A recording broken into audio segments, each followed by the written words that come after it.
Forces on the reciprocating part of an engine.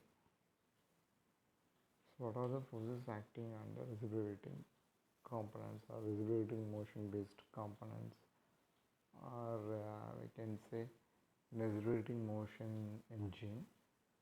What are the forces acting on it? So generally the reciprocating motion means it have piston as well as cylinder arrangement. So what are the forces acting on the both piston, cylinder or contouring rod? These are the things we need to analyze in a specified way. So that is the thing here. So first we have to see about piston effort. It is the net force. So it's a total force acting on the piston or cross head pin. We can say in both of them is the technical terms. So it's a net force acting on the piston or crosshead pin along the line of stroke. It's denoted by Fp. F suffix P. F denotes the force, P denotes the piston. So these are the things here. Then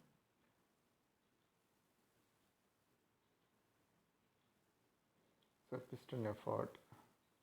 So actually piston effort Fp is equal to net load on the piston minus or plus inertia force. So L is the net load. So plus or minus or plus is the Fi. Fi specifies the inertia force.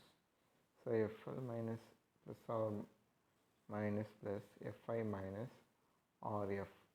So consideration of frictional forces, frictional resistance.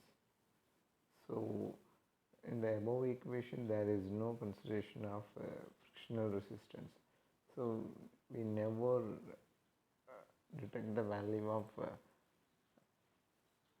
frictional resistance. So the negative sign is used when the piston is accelerated. Whenever we make the acceleration, we have to use negative sign, and the positive sign is used when piston is deaccelerated or retarded. So this is the concept here. In a double acting reciprocating steam engine, the net load on the piston, so Fl, so net load L is equal to P1A1 minus P2A2 is equal to P1A1 minus of P2 into A1 minus A. Here P1 and A1 are the pressure and the cross-sectional area on the back end side of the piston. So P2A2 pressure and the cross-sectional area on the crank end side of the piston. So these are the things here. So A is the cross-sectional area of the piston rod. A is the cross-sectional area of the piston rod. If P is the net force of steam or gas on the piston and D is the diameter of the piston, then the net load on the piston F of L is equal to pressure into area. That's equal to P into pi by 4 d square. In case of a vertical engine, the weight of the reciprocating parts assists the piston effort during the downward stroke, that is when the piston moves from top dead center to bottom dead center, and opposes during the upward stroke of the piston, that is when the piston moves from bottom dead center to top dead center. The piston effort F of P is equal to, so total load, that is net load, minus plus F of I minus or plus or minus WR minus frictional resistance. So WR weight of resistance, weighted resistance. the forces on the reciprocating parts of an engine. The force acting along the connecting rod F of Q, that's equal to F of F suffix Q is equal to Fp divided by cos pi. We discussed in the earlier stages the notations for pi as well as theta is used in a unique way. So theta utilized in the angle between the crank and the horizontal surface, whereas pi is the horizontal angle between the horizontal surface as well as the connecting rod. So these are the difference between usage difference in usage of pi and theta. The forces acting along the connecting rod F is equal to Fp by cos phi. So cos phi is equal to root of 1 minus sin square theta divided by n square.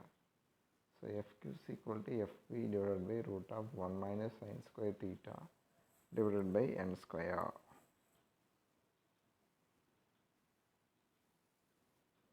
The forces on the reciprocating parts of an engine. Third, the thrust on the side of the cylinder walls. Thrust, it's also forces on the side of the cylinder wall. This wall cylinder also have certain force utilization. That force is also considered here. So we call it as thrust on the sides of the cylinder walls or normal reaction on the guide bars.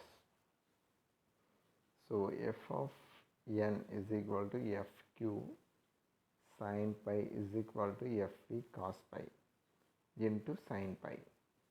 So sin pi divided by cos pi is equal to Fp tan pi.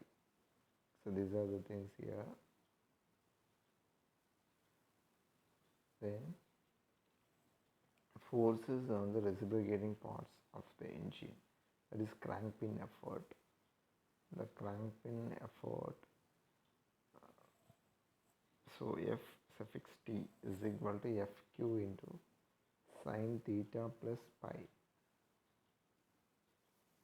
Sin theta plus pi is equal to Fp cos pi into sin theta plus pi. So these are the things here.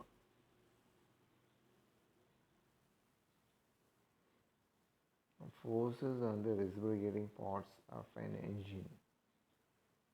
So thrust on the crankshaft bearings. So forces on the crankshaft bearings. These things to be considered very essentially. So Fb, so B specifies the reciprocating parts. B specifies the bearing. So Fb, forces on the bearing, is equal to Fq cos theta plus cos phi. So bearing is cos theta plus cos pi is equal to Fp cos pi into cos theta plus phi. So these are the thrust or force acting on the crankshaft bearings. So these things to be considered very essentially in a bearing. So this is the things here.